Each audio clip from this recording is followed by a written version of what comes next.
میں پڑھا اور بات کی کہ وہ خیر سے ہٹ گئی تھیں تو اللہ کریم ہمیں برائے نہ دے، اور اگر وہ کسی ایسی بغاوت پہ اتری تھیں تو اللہ کریم ہمیں باغیوں میں سے نہ بنائے، ہمیں اطاعت گزار بیویاں بنائے۔ اور جو مطیع ازواج ہیں سوائے دو کے، حضرت لوط علیہ السلام اور حضرت نوح علیہ السلام کی زوجہ کے، جن کا قرآن میں سورۃ مریم میں تذکرہ بھی آیا ہے، باقی ساری ازواج اپنے جو انبیاء شوہر ہیں ان کی بہت مطیع، بہت فرمانبردار اور بہت مان کے چلنے والی تھیں، اور اہل بیت میں سے وہ لوگ جو پہلے ایمان لاتے ہیں، کیونکہ گھر والے پہلے ایمان لاتے ہیں، جیسے کہ آپ نے نبی سونے صلی اللہ علیہ وسلم کی سیرہ میں بھی پڑھا کہ سب سے پہلے بی بی خدیجہ، پھر آپ کے غلام، پھر آپ کی اولاد، آپ کے دوست ایمان لائے۔ تو بالکل اسی طرح، لیکن آج جس زوجہ کا ہم تذکرہ کر رہے ہیں، ترتیب میں جو زوجہ آ رہی تھیں وہ بھی بدقسمتی سے نافرمانوں میں سے ہی لکھی گئیں، اور وہ حضرت لوط علیہ السلام کی زوجہ ہیں۔ پہلے ہم نے حضرت نوح علیہ السلام کی زوجہ کا ذکر کیا تھا، تو یہ جو ہیں ان کا نام والہا ہے، وہ واہلہ تھیں عین کے ساتھ، یہ دو آنکھوں والی ہا کے ساتھ والہا ہیں، والہا، واو الف لام دو چشمی ہے، یعنی جس کو ہا بولتے ہیں، والہا۔ اپنے شوہر کے خلاف جاسوسی کرتی تھی، سپائنگ کرتی تھیں، راز بتاتی تھیں، دعوت کے کام میں رکاوٹ بنتی تھیں، بد اخلاق بھی تھیں، بد خصلت بھی تھیں بدقسمتی سے، اور اپنی قوم کے ساتھ پھر انجام بھی، جن سے محبت کرتے ہیں انجام بھی تو پھر ان کے ساتھ ہوتا ہے نا۔ قوم کے ساتھ ان کی محبت تھی، انجام بھی قوم کے ساتھ ہی ہوا، اور قرآن نے انہیں کہا کہ الا عجوزن، وہ کیا، ایک بڑھیا، سوائے ایک بڑھیا کے جو پیچھے رہ جانے والی تھی، یعنی اہل بیت کو، نبی کے گھر والوں کو بچا لیا گیا الا عجوزا، کہ ایک بڑھیا جو پیچھے رہ جانے والی تھی، اور وہ بڑھیا کون تھی؟ حضرت لوط علیہ السلام کی وہ بیوی جو نافرمانی پہ تلی ہوئی تھی بدقسمتی سے۔ حضرت لوط علیہ السلام حق پیغمبر ہیں، قوم کے لیے مشعل راہ ہیں، جیسے ہر نبی کی یہ سنت ہے کہ ان کو بھیجنے کا رب کا مقصد ہی ہے کہ قوم کو اندھیروں سے نکال کے، ظلمات سے نکال کے نور میں لے آئیں۔ ظلمات نور ایک ہے، جہاں پہ قرآن میں ظلمت کا ذکر ہے وہ جمع کا سیغہ ہے، ظلمات، ٹھیک ہے، ظلمتیں ہی ظلمتیں، برائیاں بہت ہیں، اندھیرے بہت ہیں، کالکیں بہت ہیں، لیکن نور ایک قطرہ جے بخشے مینوں کم بن جاندا ہے میرا، نور کا ایک قطرہ وہ ربی نور ہے جو ساری کالکیں، ساری سیاہیاں دھو دیتا ہے۔ حضرت لوط علیہ السلام سیدنا حضرت ابراہیم علیہ السلام کے دور کے ہی نبی ہیں، یعنی ایک جو ہم تقریباً 1.25 انبیاء کے تذکرے کرتے ہیں نا، تو وہ ایک وقت میں دنیا میں ہر بستی میں، جیسے کوئی نبی، سپوزنگ میں کہہ رہی ہوں کہ یہاں پہ ہے تو ایک نبی جو ہے وہ مڈل ایسٹ میں ہے، یعنی ٹائم ایک ہی ہے، اسپیس ڈیفرنٹ ہے، یعنی اسی وقت میں مختلف جگہوں پہ نبی ہیں۔ تو حضرت ابراہیم علیہ السلام بھی اسی دور کے نبی ہیں، اور حضرت لوط علیہ السلام بھی، یعنی یہ ام اثر ہیں اور چچا بھتیجا بھی ہیں۔ اور حضرت ابراہیم علیہ السلام چچا ہیں، ان کو سخت محبت تھی، شدید والی محبت تھی، شدید محبت تھی اپنے بھتیجے کے ساتھ۔ اور حضرت لوط علیہ السلام حضرت ابراہیم علیہ السلام پہ ایمان اپنے چچا پہ لائے، ان کی اتباع کی، ان کا راستہ اختیار کیا۔ سورۃ عنکبوت میں یہ ہے کہ صرف حضرت لوط علیہ السلام نے ان کی تصدیق کی، اور حضرت ابراہیم علیہ السلام نے فرمایا اے کہ میں اپنے پروردگار کی بتائی ہوئی جگہ کی طرف ترک وطن کرتا ہوں۔ ہر نبی پہ سختیاں آئی ہیں نا، تو ہر نبی نے ہی ہجرت کی ہے، تو حضرت ابراہیم علیہ السلام نے جب ہجرت کی تو حضرت لوط علیہ السلام ان کے ساتھ تھے، عراق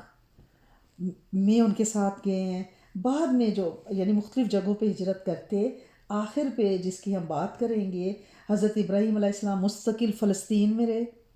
یہ نبیوں کی سرزمین ہے جہاں پہ گاجر مولی کی طرح مسلمانوں کو کاٹا جا رہا ہے۔ جد امجد ہے نبی کریم صلی اللہ علیہ وسلم سے کہ حضرت ابراہیم علیہ السلام، انہوں نے مستقل فلسطین میں سکونت اختیار کی ہے، جبکہ حضرت لوط علیہ السلام جو بھتیجے ہیں ان کی ڈیوٹی کہاں لگی؟ اردن میں، وہاں مستقل انہوں نے ٹھکانہ اس کو بنایا ہے۔ اس کے بعد حضرت لوط علیہ السلام کو اللہ کریم نے حکم دیا کہ آپ سدوم والوں کے پاس چلے جائیں، شہر سدوم، یعنی وہاں کے جو لوگ ہیں وہ بہت بگڑے ہوئے ہیں، لیکن اب وہاں پہ حضرت لوط علیہ السلام کی صدوم میں کوئی رشتہ داری نہیں ہے۔ ایک بستی ایسی جو گناہ میں ڈوبی ہوئی ہے، چور، اچکے، بدماش، جھوٹے، ہم جنس پرستی، یعنی اخلاق کردار سب گناؤنا ہے، اور وہاں پہ آپ کا کوئی بھی نہیں ہے، کوئی تعلق اس علاقے سے نہیں ہے۔ وہاں آپ کو بھیجا اور آپ نے حکم کی تعمیل کی، دعوت کا آغاز کیا، اہل صدوم کو اللہ کی طرف بلایا، اور دن دن رات رات آپ ان کے پاس گئے، انہیں دعوت دی، اور ساری بستی میں سے سوائے ان کے گھر والوں میں سے کوئی ایمان نہیں لایا، اور گھر والوں میں سے بھی جو بیوی تھی وہ شیطانوں کے ساتھ مل گئی۔ یعنی قرآن میں وہ صورت شعراء میں ہے کہ سوائے ایک بڑھیا کے، الا عجوزا فی الغابرین، ایک بڑھیا کے سوا جو عذاب کے اندر رہ جانے والی تھی۔ غابرین کو ہوتا ہے عذاب میں دھنس جانے والا، یہ آپ کی بیوی ولہا تھی۔ اللہ اکبر۔ یہ صدوم جو ہے نا، اس کو صدم بھی کہتے ہیں کہ بعض لوگ واؤ کو کھا جاتے ہیں، لیکن ہے یہ صدوم ہی، صدم سے یہ نکلا ہے یہ لفظ نا۔ اس کے معنی ہیں ہی غم کے، غم، دکھ، تکلیف۔ اور یہ جو شہر تھا نا صدوم، ظلم، ستم، بدسلوکی، لوٹ مار، بے انصافی، غلط فیصلوں کے لیے مشہور تھا۔ یعنی ہوتا ہے نا کہ بعض علاقے گناہ کے لیے مشہور ہو جاتے ہیں، نعوذ باللہ ثم نعوذ باللہ، میں نام نہیں لیتی، تو وہ یہ علاقہ بھی مشہور تھا۔ اور جو بیوی تھی وہ شوہر سے زیادہ، جو نبی ہیں اللہ کے، ان سے زیادہ وہ ان کی قوم کے عمل پہ راضی تھی۔ پھر اللہ پاک نے قرآن میں فرمایا اتقوا اللہ واطیعون، اللہ سے ڈرو، میری اطاعت کرو، لیکن کون مانے؟ شیطان فوشکاری سر پہ سوار ہے، اور اللہ نے ڈیوٹی لگا دی ہے صدوم میں وعدہ الا شریک کی طرف بلانے کے لیے۔ اور کیا فرماتے تھے؟ میں تمہارا امانت دار پیغمبر ہوں، انی لاکم رسول امین، میں تمہارا امانت دار پیغمبر ہوں، تم اللہ سے ڈرو اور میری اطاعت کرو، یعنی تقوی اختیار کرو۔ لیکن کفر تو وہ ایسا پھیلا ہوتا، آپ خود سوچے نا، جو بندہ گناہ پہ مائل، گھائل اور قائل ہوتا ہے، اس سے آپ بات کر ہی نہیں سکتے، اور جب کہ گھر میں بیوی نے پکار کو، دعوت کو ٹھکرا دیا ہو، اور دوسروں کے جو پھول ہے نا وہ چبھتے نہیں ہیں، لیکن اپنوں کے پھول پتھر کی طرح لگتے ہیں، کیونکہ امید نہیں نا ہوتی کہ گھر میں ہی آپ کو پتہ ہو کہ آپ کی بیوی آپ کی جاسوس ہے، وہ اس گناہنے فعل میں قوم کے ساتھ موجود ہے۔ اور فوشکاری کی جو بنیاد اس بستی صدوم نے رکھی ہے، وہ یعنی کائنات میں کبھی اس سے پہلے نہیں تھی کہ عورتوں کو چھوڑ کے وہ مردوں کی طرف بدکاری کے لیے جاتے تھے۔ اور جو ان کی خصلتیں مفسرین نے لکھی ہیں، وہ کسی گناہ کو گناہ ہی نہیں سمجھتے تھے، کسی برائی کو برائی نہیں گردانتے تھے، کسی اپنے برے کام پہ ان میں کوئی شرم ہی نہیں تھی، اتنے بگڑے ہوئے تھے کہ ان کے دل پتھر ہو چکے تھے۔ اور حافظ ابن کثیر رحمہ اللہ تو یہاں تک فرماتے ہیں کہ وہ لوگ اپنی ان گمراہیوں اور ضلالتوں میں بالکل جانوروں کی طرح، بلکہ ان سے بھی گئے گزرے تھے، کیونکہ آپ نے جانور جو ہیں انہیں کچھ نہیں ہے، ان کے یہاں نکاح طلاق کا کون سا کانسیپٹ ہے، وہ جہاں موج مستی آئے وہاں منہ مار لیتے ہیں۔ تو اسی طرح وہ جانوروں سے بھی آگے نکل چکے تھے۔ اور استغفر اللہ، اس وقت یہ ہمیں یہ پڑھنا چاہیے الحمدللہ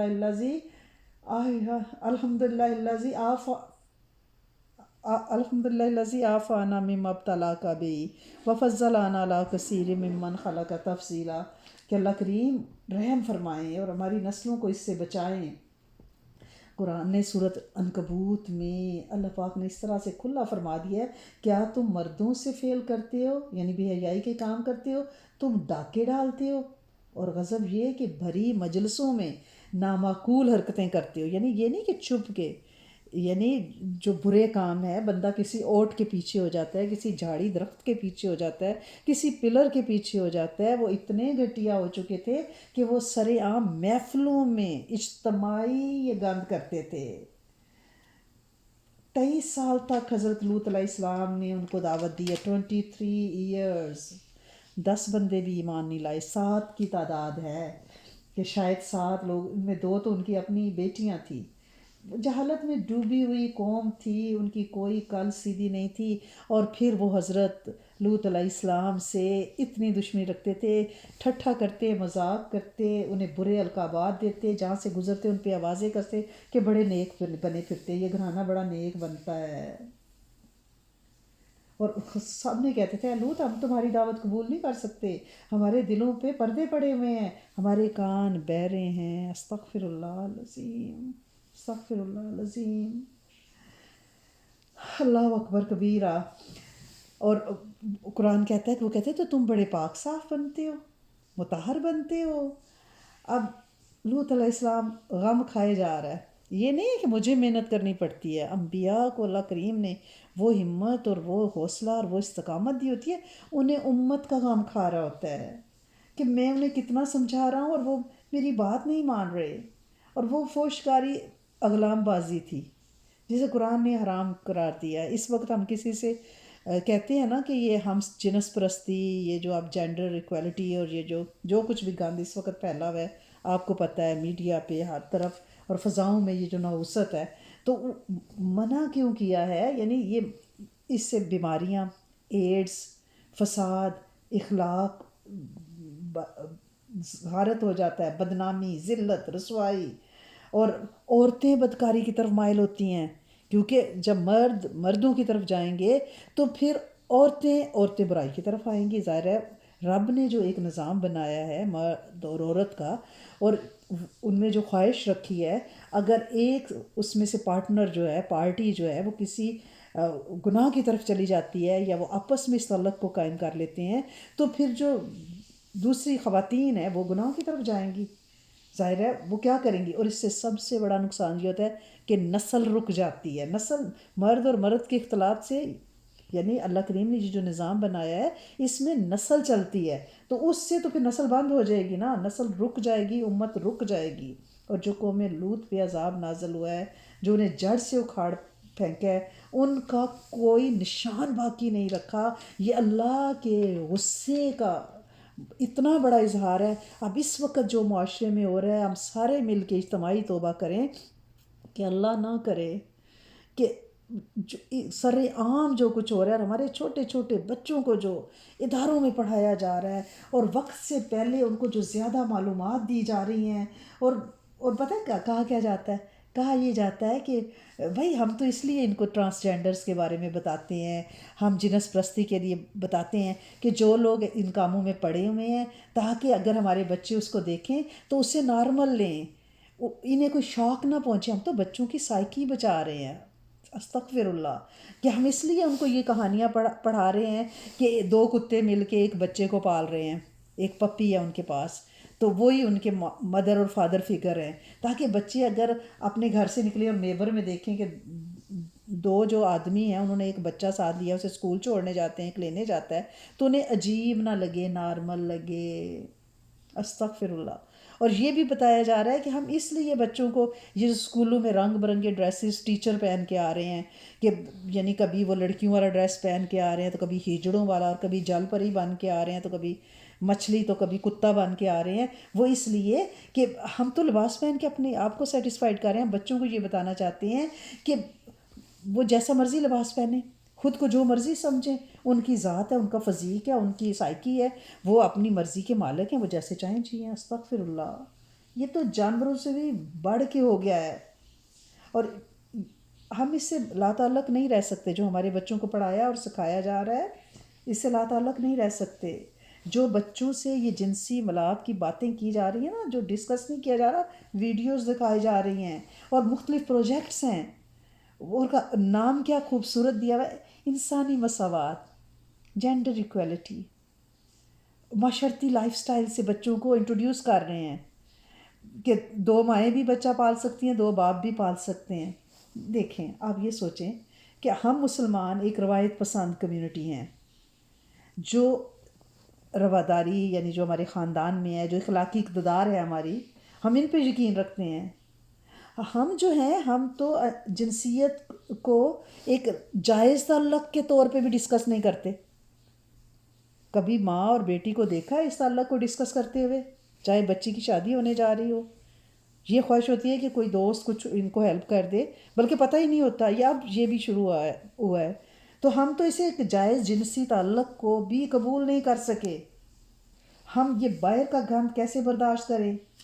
اس لیے میں یہی آپ سے ریکویسٹ کروں گی قوم لوط کو پڑھتے ہوئے کہ 2 سال کا جب بچہ 1.5 سال کا ہو، اسے اجازت لے کہ اس کا ڈائپر بدلیں، کہ can I change your diaper, can I touch you, تاکہ بچے کو پتہ ہو کہ جس نے میرے شرم بھرم کو چھونا ہے، دیکھنا ہے، دھونا ہے، وہ پہلے مجھ سے پرمیشن لے گا، اور اگر کوئی بغیر پرمیشن کے اس کے قریب جاتا ہے تو وہ فوراً الرٹ ہو جائے۔ اور اسے یہ بھی بتانا ہے کہ کون سے فیملی ممبر آپ کو نہلا سکتے ہیں، کون سے فیملی ممبر آپ کا ڈائپر چینج کر سکتے ہیں، یہ بتانا پڑے گا، کیونکہ 7 سال تک جو بچہ ہے نا، وہ ایک یوں سمجھیں کہ سادہ سلیٹ اور پلیٹ ہے، کوئی نصیحت، تقریر اور شرمندہ کرنا، امبیرسمنٹ سے گناہ ثواب، آپ اس کو کوئی کمپیریزن، کانفلکٹ کچھ نہیں کر سکتے۔ اس کی سائیکی کو ہمیں سمجھنا ہوگا، اسے لاویبل پریکٹیکل طریقے سے اپنی اخلاق سکھانا ہوگا، ڈسپلن رہنا ہوگا اس کے سامنے اگر دیکھیں بچہ ماں کے مذہب پہ ہے، اگر ماں آرگنائز ہے، ڈسپلنڈ ہے، اس کا کمرہ آرگنائزڈ ہے، وہ چیز جہاں رکھتی ہے وہاں سے اٹھاتی ہے، وہ اپنے جوتے 2 برابر کر کے رکھتی ہے، وہ اپنا بیگ سائڈ پہ رکھتی ہے، وہ اپنے کپڑے ہینگ کر کے رکھتی ہے، بچہ اس کو دیکھ رہا ہے، وہی اس کی یونیورسٹی ہے، کیونکہ وہ ماں کو فالو کر رہا ہے، ماں اس کا رول ماڈل ہے، ماں ہی اس کا سب کچھ ہے۔ لہٰذا اب ماں کو کیا، دیکھیں جو پیرنٹس آپس میں نہیں جن کی بنتی،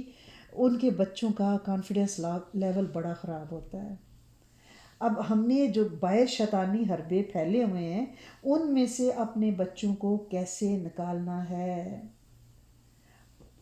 بچوں کو ٹائم دینا ہے، لاویبل ایکسپیرینس کرانا ہے، گھروں کو ڈسپلن رکھنا ہے، اپنی روایات کو زندہ کرنا ہے، گھر میں نماز کا اہتمام، بچے کو پتہ ہو کہ سب جماعت کے ساتھ نماز پڑھ رہے ہیں، سب بیٹھ کے ایکٹیویٹی کر رہے ہیں، مل کے کھانا کھا رہے ہیں، یعنی ایک خاص ہمیں محنت کرنی پڑے گی، کیونکہ یہ جو ہم حضرت لوط علیہ السلام کی قوم کو پڑھ رہے ہیں نا، اس وقت باہر سارا وہی ہے، آپ کو پتہ ہے یہ پورا جون جو پریڈز ہوئی ہیں سڑکوں کے اوپر ننگو دڑنگوں کی، وہ کیا ہے، کیا کرنا ہے ہمیں اپنے اس سے پہلے کہ ہماری زندگی کی شام ہو جائے، ہمیں صرف یہ قصے پڑھ کے سو نہیں جانا دودھ پی کے، یا ہم ریت میں اپنا سر چبا کے شتر مرغ کی طرح یہ نہیں کہہ سکتے کہ خطرہ ٹل جائے گا۔ خطرہ ہے، سکول میں بھی ہے، پلے گراؤنڈ میں بھی ہے، جم میں بھی ہے، سوئمنگ میں بھی ہے، جہاں ہمارے بچے جائیں گے وہاں یہ سارا گند دیکھیں گے، اور سے سڑکوں پہ پھیلا ہوا ہے، سڑکوں پہ پھیلا ہوا ہے۔ اللہ کریم حفاظت فرمائے۔ آپ صورت جو فرقان کی آیت نمبر 74 ہے، اس کو ربنا حب لنا، اس کو پلیز اپنی اتحیات میں رکھیں، یا ہادی و یا رحیم پڑھیں، اور فل مون ایام 20 کے روزے رکھیں، ایام 20 میں سورۃ فاتحہ پڑھیں راتوں کو، تاکہ اللہ کریم ان کو اہدنا الصراط المستقیم پہ رکھیں۔ اور آج کا اگر کسی نے جمعرات کا ہمارے شیخ کا درس نہیں سنا، پورے کا پورا فل مون کی فضیلت پہ ہے، فل مون، اور یہ 3 روزے جو رکھنے کا کہا جاتا ہے، اس کے پیچھے لاجک ریزن وہ ساری بتائی گئی ہیں۔ میں آپ سے ریکویسٹ کروں گی، گروپس پہ ہم نے پوسٹ کیا ہے، آپ upgree.org پہ بھی جا کے آج کا لائیو درس سن سکتی ہیں، 7 اگست کا، پلیز آپ ضرور سنیے۔ آپ یہ 3 دن روزے رکھ کے رب سے منوایا کریں، اپنی نسلوں کے لیے ہدایت کے ہمیں فیصلے کروانے ہیں۔ تو قرآن میں سورۃ نمل میں ہے کہ کیا تم بے حیائی کا کام کرتے ہو حالانکہ سمجھدار ہو؟ کیا تم مردوں کے ساتھ شہوت رانی کرتے ہو عورتوں کو چھوڑ کر؟ اور ان کی برائی میں شبہ نہیں، بلکہ اس باب میں تم محض جہالت کر رہے ہو۔ یعنی قرآن نے اس سے زیادہ کھل کے، یعنی ان کے شر کو کھول کے بتا دیا ہے۔ بلکہ سورۃ نمل میں ہی ہے کہ قوم کے سامنے جب یہ تقریر کی انہوں نے کیوں عورتوں کو چھوڑ کے مردوں کی جاتے ہو، تو قرآن کہتا ہے کہ ان کے پاس اس کا کوئی معقول جواب نہیں تھا۔ 56 آیت ہے سورۃ نمل کی۔ جو لوگ کہتے ہیں نا کہ کہاں لکھا ہوا ہے یہ غلط ہے، قرآن میں تو تذکرہ ہی نہیں ہے، سزا کا ہی تذکرہ نہیں ہے، یہ ان کے لیے یہ آج کا لیکچر ہے۔ جو کہتے ہیں کیا ہے، تو دل ہی ہے نا، مرد پہ بھی آ سکتا ہے، نعوذ باللہ ثم نعوذ باللہ، عورت پہ بھی آ سکتا ہے عورت کا۔ تو میں کہتی ہوں یہ برائی کی حد ہے، یہ وہی فحشہ ہے جس کا ذکر قرآن نے کیا ہے کہ غیرت اور شرم نام کی ان میں چیز نہیں رہ گئی تھی۔ تو اس تقریر کا ان کو کوئی یعنی معقول جواب نہیں بن پڑا، تو آپس میں ایک دوسرے سے کہنے لگے کہ لوط علیہ السلام کے لوگوں کو تم اس بستی سے نکال دو کیونکہ یہ بڑے پاک صاف بنتے ہیں، کہ ہم تو سارے گندگی میں ڈوبے ہوئے ہیں نا، تو یہ جو ہمارے ہمیں گلٹ ٹرپس دیتے ہیں نا ان کو نکالو یہاں سے۔ یہ جو پاک صاف بننے کا ان کو تانا دیا گیا نا، مینا مارا گیا ہے، تو یہ آج بھی آپ دیکھ لیں، کوئی بندہ تھوڑا سا دین کی راہ پہ چلنا چاہتا ہے، ٹوٹا پھوٹا قدم اٹھانا چاہتا ہے، کہا جاتا ہے ہاں وہ بڑی نیک بنتی ہیں، ان کی بہو تو دیکھو جینس پہنی ہوئی، ہاں بڑی نیک بنتی ہیں، ان کی پوتی تو دیکھو وہاں جا رہی تھی، ہاں دیکھو ذرا ماں دین۔ مجھے لوگ پکچرز بھیجتے ہیں کہ فلاں آپ کی بڑے درسوں میں آتی ہیں، یہ دیکھو فیس بک پہ ان کی بیٹی کی یہ پکچر ہے، وہ بیچ پہ گئی ہوئی ہیں۔ یہ نیکی تانا بن جاتی ہے، کوئی کسی کو قدم نہیں اٹھانے دیتا۔ آپ کو یہاں قرآن کی آواز میں یہ بتا دیا گیا ہے کہ تم بڑے نیک بنتے ہو، نکالو انہیں یہاں سے، ٹھیک ہے نا؟ تو لہٰذا کوئی نیکی بھی تانا بن جاتی ہے، ہوتی ہے، آپ میں سے ہر ایک نے اس کو ایکسپیرینس کیا ہوگا۔ کیا آپ لوگوں نے کبھی سنا دیکھا کہ کسی کو اس کی پاکیزگی کا تانا دے کے شرمندہ کیا جائے؟ عجیب و غریب بات تھی نا اس وقت تو، لیکن اب تو یہ بہت بہت یعنی برائیوں کے بھی تانے دیے جاتے ہیں، بلکہ برائیوں کے کم دیے جاتے ہیں، کہتے ہیں عوام کے سارے ننگے ہیں، لیکن نیکی کے تانے زیادہ دیے جاتے ہیں۔ اب لوط علیہ السلام کی جو زوجہ تھی جن کا آج ہم تذکرہ پڑھ رہے ہیں والہا کا، اب حضرت لوط علیہ السلام تو مہمان نواز تھے، ہر نبی ہوتا ہے، اور آپ کیوں زیادہ مہمان نواز تھے؟ حضرت ابراہیم علیہ السلام کے بھتیجے اور ان کے ساتھ ساری تربیت ہوئی ہے، حضرت ابراہیم علیہ السلام کی مہمان نوازیاں تو بھرا پڑا ہے قرآن، ٹھیک ہے نا؟ اب بیوی کو پتہ چلتا کہ دور دراز سے کوئی مہمان آیا ہے، کیونکہ ہر مہمان ان کے پاس رکتا تھا اور دل و جان سے، تو وہ فوراً دوڑی دوڑی جاتی تھی، اپنی قوم کو بتاتی تھی کہ بھائی مہمان آئے ہوئے، آ جاؤ، ان سے قوم مہمان ہمارے حوالے کر دیں۔ اور اگر کوئی رات کو آتا تو وہ آگ جلا دیتی تھی کہ آگ کے شعلوں کو دیکھ کے، یہ ان کا نا کوڈ تھا قوم کے ساتھ کہ بھائی اگر رات کو میں شعلے جلاؤں، الاؤ جلاؤں، تو اس کا مطلب ہے مہمان آئے ہیں، تمہیں میں خبر دے رہی ہوں۔ اگر دن کو اطلاع دینی ہو، گھر سے نہ نکل سکتی ہو، پابندی ہو، تو وہ پتہ ہے کیا کرتی تھی؟ وہ آگ جلا کے بجھا دیتی تھی اور دھواں نکلتا تھا، اور دھواں دیکھ کے وہ سمجھ جاتے تھے دن کو کہ مہمان آئے ہیں اور ہم ان کو وہاں سے لے کے اپنی خواہشات کو پورا کرتے ہیں۔ نفاق اندر اس کے چھپا ہوا تھا بیوی کے، بظاہر وہ شوہر کے ساتھ، یعنی آپ یہ دیکھیں کہ نبی کے ساتھ رشتہ ازدواج، رشتہ زوجیت اس کے کسی کام نہیں آیا، کیونکہ آپ پڑھتے ہیں سورۃ تحریم، میری بھی فیوریٹ ہے اور یقیناً آپ بھی اس پہ پڑھتے ہیں کیونکہ اس میں خواتین کا تذکرہ ہے نا، اس لیے مجھے وہ بہت اچھی لگتی ہے، اس میں وہ آیات بھی بڑی پیاری ہیں، ربنا اتمم لنا نورنا، وہ بھی میری بڑی فیورٹ ہیں۔ اور پھر وہ والی آیت کہ جس میں ضرب اللہ ما صلی اللہ زینہ کافر امرأۃ نوح و لوط، پھر آپ وہ پڑھتی ہے رب ابنی لی عندک بیتا فی الجنتی، پھر آپ بی بی مریم کا آخر پہ تذکرہ پڑھتی ہیں کہ بڑی قانتین تھیں، تابع فرمان تھیں۔ اللہ کریم اس سورۃ تحریم میں نیک عورتوں کا ہم پہ پورا کا پورا نور ڈالیں اور بری عورتوں سے ہمیں نصیحت اور فضیلت کی توفیق عطا فرمائیں۔ تو سورۃ تحریم کی آیت نمبر 10 میں اللہ پاک فرماتے ہیں، اللہ کافروں کے لیے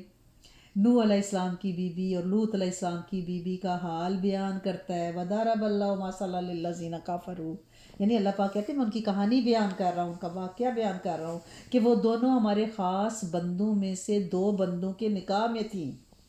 سو ان عورتوں نے ان دونوں بندوں کا حق ضائع کیا، تو وہ دونوں نیک بندے اللہ کے مقابلے میں ان کے ذرا بھی کام نہ آ سکے، اور دونوں عورتوں کو کافر ہونے کی وجہ سے حکم ہو گیا کہ وہ جانے والوں کے ساتھ دوزخ میں چلی جاؤ۔ یعنی نیک ماں باپ یا نیک دادا پر دادا کہ ہم بڑے گدی نشین ہیں، ہمارے دادا بڑے اللہ والے تھے، نہیں، اپنے اپنے عمل، ہر بندہ قبر میں اپنے عمل لے کے جائے گا۔ اگر نبی اپنی زوجہ کو نہیں بچا سکے آگ سے تو کوئی ولی کہاں بچا سکتا ہے؟ وہ ہمارے شیخ بڑی خوبصورت مثال دیتے ہیں، اللہ کریم ان کی زندگی میں بہت برکت، نور، صحت، سلامتی، عافیت بھرے، کہ وہ فرماتے ہیں کہ اگر ہائی وے پہ، سڑک پہ 3 گاڑیاں جا رہی ہیں، ایک آگے، ایک پیچھے، ایک مڈل میں، ٹھیک ہے، پیچھے والی گاڑی کی بھی لائٹیں خراب ہیں، آگے والی کی بھی خراب ہیں، مڈل والی کی لائٹیں ٹھیک ہیں، پولیس والا روک کے کہے گا کہ بھائی آپ کی گاڑی کی لائٹیں خراب ہیں، آپ کو ٹکٹ دیتا ہے، تو اگلا کہتا ہے نہیں مجھے پچھلی گاڑی کی لائٹیں آ رہی ہیں، میں اس کی روشنی میں چلا رہا ہوں۔ پیچھے والا کہتا ہے کہ مجھے اگلی گاڑی کی روشنی کی لائٹیں آ رہی ہیں، میں اس کو چلا رہا ہوں، وہ میرے ابا کی گاڑی ہے۔ تو پولیس والا تو ٹکٹ دے گا، وہ کہے گا کہ تمہاری اپنی گاڑی کی لائٹیں ہونی چاہیے، تم دوسروں کی لائٹوں سے میں کی روشنی میں گاڑی چلا کے ٹکٹ سے نہیں بچ سکتے، فائن سے نہیں بچ سکتے۔ تو بالکل اسی طرح ہم یہ کہیں کہ ہمارے ابا بڑے نیک ہیں تو ہم بھی جنت میں چلے جائیں گے، نہیں، قبر اپنی اپنی ہے، حساب اپنا اپنا ہے، اس ڈبے میں اپنے اعمال نامے بھر کے جانے ہیں۔ اب شوہروں کا نبی ہونا انہیں کوئی نفع نہیں دے سکا، اور ان کا منافق ہونا شوہروں کو کوئی نقصان نہیں پہنچا سکا، ان کی نبوت پہ کوئی قدغن نہیں لگ سکی۔ اگر یہ منافق ہیں تو اپنے لیے منافق بنی ہے، اگر کوئی برا ہے تو وہ اپنے لیے برا ہے۔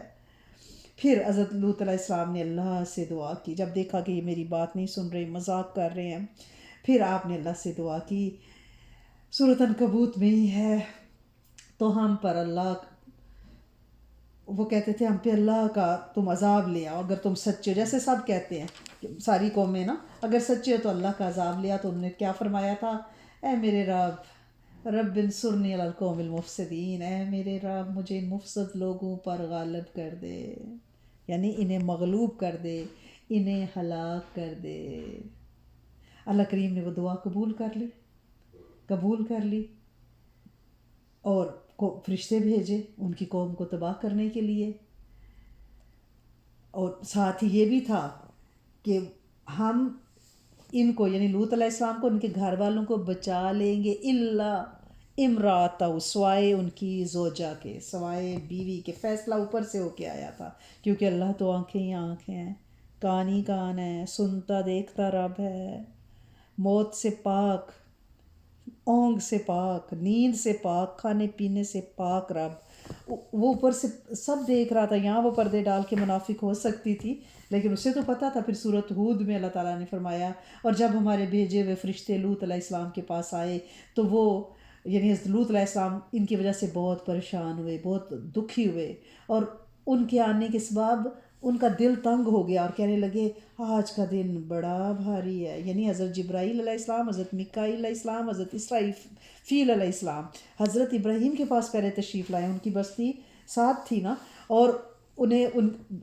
نیک اور صالح بیٹے کی دعوت خوشخبری سنائی،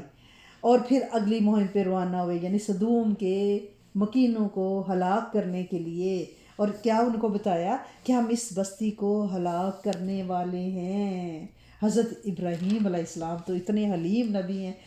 اتنے رقیق القلب ہیں، وہ تو اتنے پریشان ہوئے، تو انہوں نے فرشتوں سے بحث کرنی شروع کر دی۔ قرآن کہتا ہے کہ انہوں نے بحث کرنی شروع کر دی۔ حضرت ابراہیم علیہ السلام نے کہا اگر تمہیں پتہ چلے کہ اس میں 50 لوگ بھی مسلمان ہیں تو پھر بھی انہیں مار دو گے؟ فرشتوں نے کہا اگر 50 ہیں تو ہم انہیں عذاب نہیں دیں گے۔ پھر بولے اگر 40 ہوئے، پھر بولے اگر 30 ہوئے، انہوں نے کہا ہاں نہیں عذاب دیں گے، تو اگر 20 ہوئے، یعنی کہ کسی طرح سے وہ بستی بچ جائے۔ اور فرمایا اگر 10 مسلمان بھی ہوئے، یعنی بحث کی، تو فرشتے کہنے لگے اگر 10 بھی ہوتے تو ہم انہیں ہلاک نہ کرتے۔ تو پھر حضرت ابراہیم علیہ السلام کہنے لگے جس قوم میں 10 مسلمان بھی نہ ہوں تو اس قوم سے تو پھر بھلائی کی امید ہی نہیں رکھی جا سکتی نا۔ یعنی 10 بھی ان میں سے مسلمان نہیں تھے۔ میں نے آپ کو بتایا نا کہ 7 کا کئی تذکرہ آیا ہے کہ شاید 7 لوگ ان پہ، اس میں تو 2 تو ان کی اپنی بیٹیاں ہی تھیں۔ اب حضرت ابراہیم علیہ السلام پر وحی نازل ہوتی ہے، اے ابراہیم اس بات کو جانے دو، یعنی اللہ کریم کی طرف سے ڈانٹ ہے کہ بحث کیوں کر رہے ہو، اس بات کو جانے دو، یا ابراہیم عارض، اس سے درگزر کرو، چھوڑ دو، جانے دو، تمہارے رب کا حکم آ پہنچا، ان پر ضرور ایسا عذاب آنے والا ہے جو کسی طرح ہٹنے والا نہیں ہے۔ یہ جو کہا گیا نا ابراہیم اس بات کو جانے دو، کوئی اور بات کرو، ان کا فیصلہ ہو چکا ہے، اس کا مطلب ہے جب رب کا فیصلہ ہو جاتا ہے تو اس کا حکم ٹلتا نہیں ہے، پھر سر تسلیم خم کرنا ہی ہوتا ہے۔ حضرت ابراہیم علیہ السلام کے گھر سے نکل کے یہ صدوم کی طرف فرشتے ان بستی کی طرف روانہ ہوئے ہیں۔ جب لوگوں نے دیکھا کہ اتنے خوبصورت یعنی فرشتے ہیں خوشبودار، اب حضرت لوط علیہ السلام ڈر رہے ہیں، جو ہی دیکھا کہ اتنے حسین مہمان ہیں، اتنے خوشبودار مہمان ہیں، اور ان کو میں لے کے چل رہا ہوں تو ان کو باتوں میں لگا رہے ہیں، اور باتیں بھی ایسی کر رہے ہیں کہ کسی طرح سے یہ یہاں سے چلے جائیں نا، یعنی ان کو بتا رہے ہیں یہ بستی والے بڑے خراب ہیں، تاکہ وہ یہاں سے نکل جائے، نہ میرے ساتھ چلیں۔ اور اتفاق ایسا ہے کہ پورے راستے میں کوئی بستی کا بندہ نظر ہی نہیں آیا، جو قرآن نے کہا وَذَاقَ بِهِمْ، کہ ان کا دل تنگ ہو گیا، اس لیے نہیں کہ وہ مہمان ہے تو تنگ ہوا۔ وہ کہنے لگے اے بھلے لوگوں، اس روئے زمین میں میرے علم میں اس بستی کے لوگوں سے زیادہ خبیث کوئی نہیں ہے۔ اور پھر تھوڑی دیر چلنے کے بعد پھر یہی بات دہرائی، 4 دفعہ انہوں نے یہ بات دہرائی کہ یہ چلے جائیں۔ حضرت قتادہ رحمہ اللہ فرماتے ہیں کہ فرشتوں کو یہ حکم دیا گیا تھا کہ جب تک ان کا نبی ان کے خلاف گواہی نہ دے دے انہیں ہلاک نہیں کرنا۔ تو وہ گواہی پوری ہو رہی تھی، اس لیے وہ ساتھ ساتھ چلتے جا رہے تھے، اور حضرت لوط علیہ السلام کی یہ گواہی کنسیڈر ہوئی 4 ٹائم کہ انہوں نے کہا کہ یہاں کے لوگ بڑے خراب ہیں۔ اب حضرت لوط علیہ السلام نے بڑے چکنے ہو کے چل رہے تھے، بار بار مڑ کے دیکھ رہے تھے، تو مہمان کہتے تھے آپ بڑے ڈرے ہوئے ہیں، فرشتے کہہ رہے تھے کیا بات ہے؟ تو لوط علیہ السلام نے جواب دیا میں اللہ کو گواہ بنا کر کہتا ہوں کہ اس بستی کے لوگ روئے زمین پر بسنے والے بدترین لوگ ہیں۔ اب آپ اس آیت کو اس وقت یہاں اس بستی پہ ڈال کے دیکھیں۔ استغفر اللہ، میں گواہی دیتا ہوں یہ لوگ فاسق، فاجر اور نہایت خبیث لوگ ہیں۔ اس طرح لوط علیہ السلام مہمانوں سے باتیں کرتے ہوئے اپنی بستی کی طرف چل پڑے، اور طرح طرح کے اندیشے ان کے سر میں تھے کہ کیا بستی والوں نے اگر انہیں دیکھ لیا تو میں انہیں کیسے بچاؤں گا، کیسے میں اکیلا اپنے مہمانوں کی حفاظت کروں گا۔ آخر ان کا گھر آ گیا، مہمان اندر چلے گئے، حسن و جمال تو ایسا تھا، ظاہر فرشتے تھے اور اللہ کریم نے خاص اصولیے میں بھیجے تھے۔ اب مہمانوں کو کا علم کس کو تھا؟ صرف بیوی کو اور 2 بیٹیوں کو تھا، کسی کو نہیں تھا بستی میں۔ وہ اللہ کا شکر ادا کرنے لگے۔ حضرت لوط علیہ السلام کی شکر ہے بستی والوں کو پتہ نہیں ہے۔ جب حضرت لوط علیہ السلام نے ان کی بیوی نے ان مہمانوں کو دیکھا تو پاگل ہوگی اور بے چین کہ اتنا قیمتی شکار ہے، میں مخبری کروں اور اپنی قوم کو بتاؤں اور وہ مجھے آنکھوں پہ بٹھائیں کہ کتنی اچھی ہے، یعنی میرا مقام رتبہ بڑھے۔ اس نے آگ جلائی اور بجھائی اور دھواں گھر سے نکلنے لگا، یعنی قوم کو۔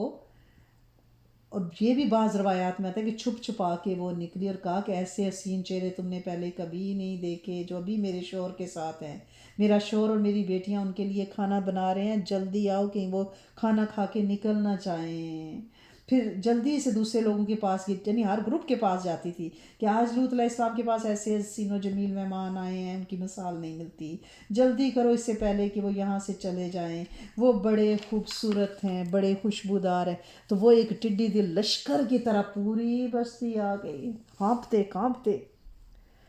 جب حضرت لوط علیہ السلام نے ان کو دیکھا تو وہ بھانپ گئے ان کے کیا ارادے ہیں۔ وہ آتے ہی حضرت لوط علیہ السلام سے بےہودگی بدتمیزی کرنے لگے۔ حضرت لوط علیہ السلام نے کہا، اور پتہ کیا کہنے لگے، اے لوط کیا ہم نے تمہیں مہمانوں کا استقبال کرنے سے منع نہیں کیا تھا؟ کیا تم نہیں جانتے ہم کیا چاہتے ہیں؟ یعنی اور وہ نبی ہے نا آگے سے، پھر بھی وہ نرمی سے بتا رہے ہیں اور کہہ رہے ہیں یہ میری بہو بیٹیاں، یعنی جو تمہارے گھروں میں بستی کی بچیاں جو ہیں وہ نبی کی بہو بیٹیاں ہیں نا، تو انہوں نے کہا یہ جو تمہارے گھروں میں میری بہو بیٹیاں ہیں وہ تمہارے لیے کافی نہیں ہیں، اچھی نہیں ہیں، پاک بیٹیاں، تم کیوں ایسے کر رہے ہو؟ یعنی اپنی فطرت سلیمہ کو فطرت غلیظہ کیوں بنا رہے ہو؟ اور یہ بھی فرمایا کہ فوش کاری چھوڑو، نکاح کرو، یعنی راہ راست پہ لانا چاہتے تھے، لیکن استغفر اللہ العظیم انہیں جھنجھوڑا ہے۔ فتقوا اللہ، اللہ سے ڈرو، ہاؤ لائی بناتی، یہ میری بہو بیٹیاں جو تمہارے نکاح میں ہیں وہ کافی نہیں ہیں، اللہ سے ڈرو۔ یعنی یہ ساری کوششیں کر کے ان کی مردہ حمیت کو جگانا چاہ رہے ہیں، لیکن جہاں موریں لگ جاتی ہیں، جو دل سیاہ ہو جاتے ہیں، جو دل پتھر ہو جاتے ہیں، ان میں سے پھر چشمے پھوٹا نہیں کرتے یہاں تک کہ میرا رب چاہے۔ لیکن اس بستی کے لیے میرے رب کا فیصلہ ہو چکا تھا، اور اب یہ بھی فرمایا سورۃ ہود میں ہے، مجھے میرے مہمانوں کے سامنے بے عزت نہ کرو، ولا تخزونا، نہ مجھے فضیحت دو۔ مجمع پہ سکوت تھا، جواب تو انہوں نے کوئی نہیں دیا، لیکن اندر ضمیر نام کی چیز نہیں تھی۔ پھر سورۃ ہود میں آپ نے فرمایا الیس منکم رجل رشید، کیا تم میں کوئی بھی بھلا مانس شریف رشید آدمی نہیں ہے؟ یعنی ہر کوشش کی. اس سے ہمیں پتہ کیا چل رہا ہے کہ جب دعوت کا کام کیا جائے گا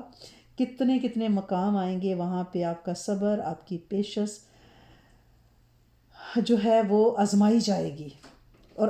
دیکھا جائے گا کہ اس وقت آپ کتنا صبر اور کتنی نرمی اختیار کریں. یہ جتنی دلائل آپ نے دی ہیں ان کو حضرت لوط علیہ السلام نے، یہ ایک مبلغ کے لیے، ایک دعوت کا کام کرنے کے لیے بڑے کی پوائنٹس ہیں. کیسے ان کو اللہ سے ڈرو، مہمانوں کے سامنے میری بے عزتی نہ کرو، کیا تم میں سے ایک بھی رجل الرشید نہیں ہے؟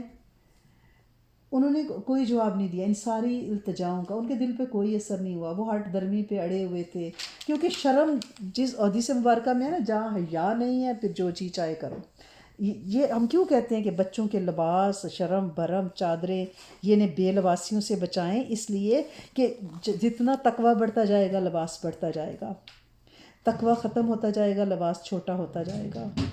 آپ یہ دیکھیں کہ یہ شرم بھرم اترا تھا نا، دیدوں کا پانی مر گیا تھا. اب وہ ایک نبی کے سامنے بھی وہ قرآن کی آیتیں پڑھ کے، یہ آیتیں ہی ہیں جو اب قرآن میں ہیں، یہ ان کی باتیں ہیں جو قرآن میں وہ جو قصے انبیاء کے بیان کیے گئے ہیں، وہ ان کی وہ گفتگو قرآن کا حصہ بن گئی ہے، لیکن ان پہ کوئی اثر نہیں کیا. پھر سورۃ ہود میں ہی ہے، وہ لوگ کہنے لگے کہ آپ کو تو معلوم ہے ہمیں آپ کی بہو بیٹیوں کی ضرورت نہیں ہے، اور آپ کو یہ بھی پتہ ہے ہم کیا چاہتے ہیں. وَإِنَّكَ لَتَعْلَمُ مَا نُرِيدُ، کیا آپ کو پتہ ہے، آپ جانتے ہو ہم کیا چاہتے ہیں. اللہ اکبر! کیا بے غیرتی ہے، کیا بے شرمی ہے. کیونکہ جب شرم مٹ جاتا ہے تو پھر گفتگو بھی غلیظ، پھر تنہائیاں بھی غلیظ، پھر پاکیزگیاں نکل جاتی ہیں، پھر مجلسیں بھی بے شرم اور بے حیا ہو جاتی ہیں بدقسمتی سے. اور حضرت لوط علیہ السلام کی بے بسی، ان کا قرب اور مہمانوں کے سامنے شرمندگی. پھر مہمانوں نے کیا کہا، اے لوط ہم کو آپ کے رب نے بھیجا ہے، ہم فرشتے ہیں، یہ ہم تک نہیں پہنچیں گے. جب دیکھا وہ اتنا تڑپ رہے ہیں حضرت لوط علیہ السلام ان کی حفاظت کے لیے، تو پھر فرشتوں نے کہا، قرآن کی آیت نمبر 80 ہے سورۃ ہود کی، کہ ہم تک نہیں آئیں گے. پھر اس نازک ترین لمحے میں انہوں نے سمجھایا کہ ہم اللہ کے بھیجے ہوئے فرشتے ہیں، اور ہم ربانی حکم اور مہم پہ آئے ہیں. اور انہیں تسلی دی، آپ ہرگز نہیں ڈریں، ان کافر اور فاجر لوگوں میں سے کسی کی مجال نہیں آپ تک پہنچے. اور پھر فرشتوں نے ہاتھ بڑھا کر اللہ کے حکم سے پوری قوم کو اندھا کر دیا. قرآن کہتا ہے سورۃ قمر میں، اور ان لوگوں نے لوط علیہ السلام سے ان کے مہمانوں کو بارادہ بد لینا چاہا، سو ہم نے ان کی آنکھیں چوپٹ کر دیں. فتمسنا اعینہم، ہم نے ان کی آنکھیں بند کر دیں، اور کہ لو میرے عذاب اور ڈرانے کا مزہ چکو. فذوقوا عذابی و نذر. ٹھیک ہے نا. پھر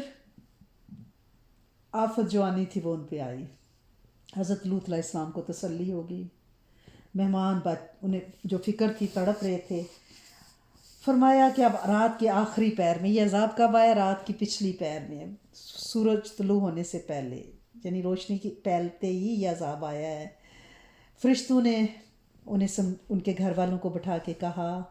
اور تم میں سے کوئی پیچھے مڑ کے نہ دیکھے،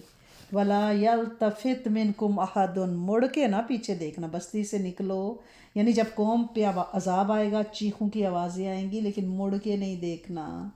اب بیوی کو، کیونکہ قوم سے محبت ہی جن کے ساتھ ہوتا ہے انجام بھی اسی کے ساتھ ہوتا ہے جن سے محبت ہوتی ہے، اور حکم ربی بھی تھا. اب دو ٹوک فیصلہ تو سنا دیا گیا، اور یہ بھی بتا دیا گیا سورۃ ہجر میں ہے کہ ان کی نسبت ہم نے تجویز کر رکھا ہے کہ وہ ضرور اس مجرم قوم کے ساتھ رہ جائے گی.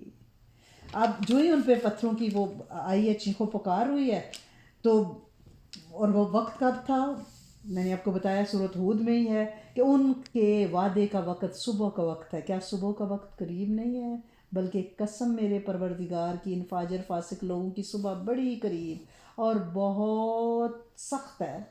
پھر رات کے آخری پہر میں حضرت لوط علیہ السلام پوری تیاری کے ساتھ نکلے ہیں جلدی کہ اس سے پہلے کہ صبح ہو اور اللہ کی فوجیں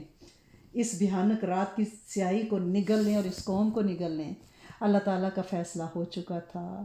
رات ہونے ہی والی تھی، صبح ہونے ہی والی تھی. آپ اپنی دونوں بیٹیوں کو لے کر وہاں سے چل پڑے. تھوڑی دور نکلے تھے، سورج کی کرنیں نظر آنے لگیں، اور اللہ کی فوجیں زمین پہ اتریں، بستیوں کو الٹ دیا، یعنی اس ایسے جیسے پلٹ دیا، نیچے اوپر کا نیچے کر دیا۔ صبح سویرے ایک چیخ بھی آسمان سے بھیجی گئی، یعنی شاؤٹ، اور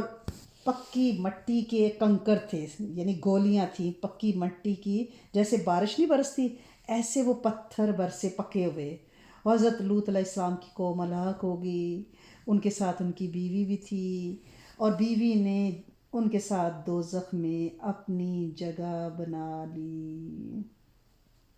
حضرت لوط علیہ السلام کی بستی مٹ گئی،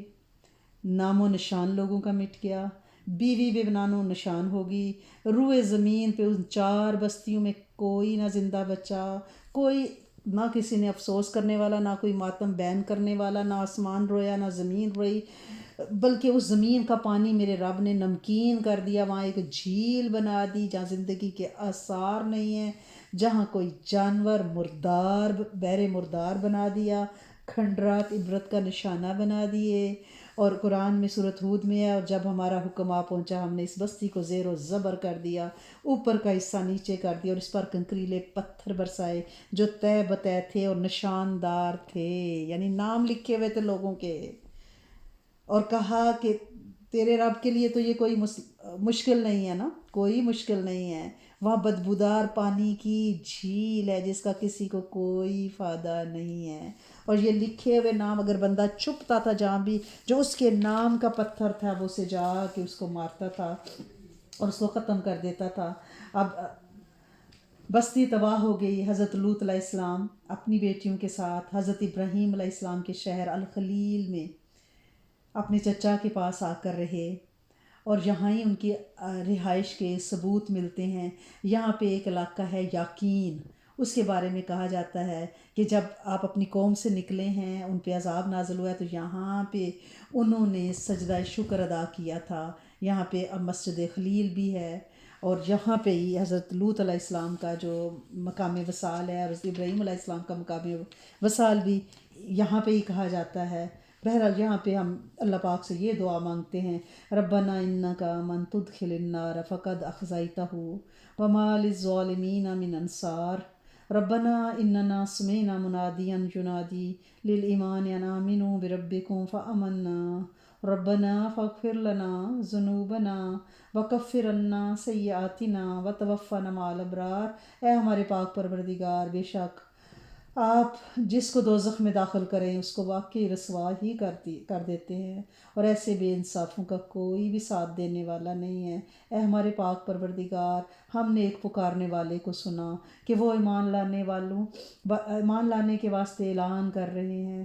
کہ تم اپنے پروردگار پر ایمان لاؤ، سو ہم ایمان لے آئے۔ اے ہمارے پروردگار، پھر ہمارے گناہوں کو بھی معاف فرما دیجئے، ہماری بدیوں کو بھی ہم سے زائل کر دیجئے، اور ہمیں نیک لوگوں میں موت عطا فرمانا، وتوفنا مع الابرار وتوفنا مع المسلمین، آمین یا رب کریم۔ اللہ کریم ان زوجہ کو ہم نے پڑھا ہے، والہا کو اللہ کریم ہماری بیویوں، بیٹیوں، بہنوں، اللہ کریم ہماری بنات کو اللہ کریم ایسا بننے سے بچانا، اللہ کریم اپنا کرم اور فضل کر دینا، اپنی رحمت کی چھاؤں اور چادر عطا فرمانا، اللہ کریم اپنا فضل اور کرم کر دینا، اللہ کریم اپنا تابع فرمان رکھنا۔ یا کہاروں کا ہم عمل کر رہے ہیں الحمدللہ رب العالمین، سپٹمبر تک یہ عمل چلے گا، اور 1100 مرتبہ روز، جو 1100 نہیں کر سکتے میں یہ کہوں گی کہ کم از کم 100 ٹائم ہی اس کو پڑھ لیں، صبح شام ہی کر لیں، ہر نماز کے بعد 11 بار ہی کچھ تو کریں نا۔ لیکن وہ ایک جب سارے مل کے ایک عمل کر رہے ہوتے ہیں دنیا کے مختلف کونوں میں، تو اس رو میں جب آپ شامل ہو جاتے ہیں تو اس کی تاثیر مل جاتی ہے۔ اور سفر کے مہینے میں حزب البحر پڑھنی ہے، سورۃ قریش 12 ربیع الاول تک کوشش کریں کہ بہت زیادہ تعداد میں پڑھیں۔ ایام 20 ہیں، میں نے آپ سے کہا کہ آپ آج وہ درس ضرور انشاءاللہ بإذن اللہ سنیے گا، اس میں بہت زیادہ تاثیر ہے۔ اللہ کریم